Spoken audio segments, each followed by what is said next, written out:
Հենց ինքն է խաղաղության թշնամին։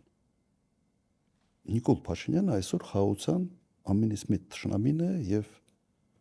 սպառնալիք է ուղղակի։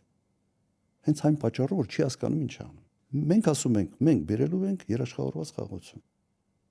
Եվ երաշխիքային համակարգը ես ուղղակի համոզված եմ, շատ կարճ ժամանակում կարելի է ներդնել։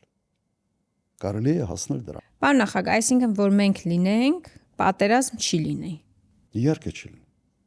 Եթե մենք լինեինք 21 թվին մեկ հանդրվեինք, Ղարաբաղը հաստատ չէր դատարկվի։ Որտեղ այդ ապուշ հայտարարությունը չէինք ստորագրի Պրագայում, որը ամբողջ կոնֆիգուրացիան փոխեց։ Այստեղից որևէ կասկած չունեմ։ Ռևանշիստական նկրտումներ չունենք։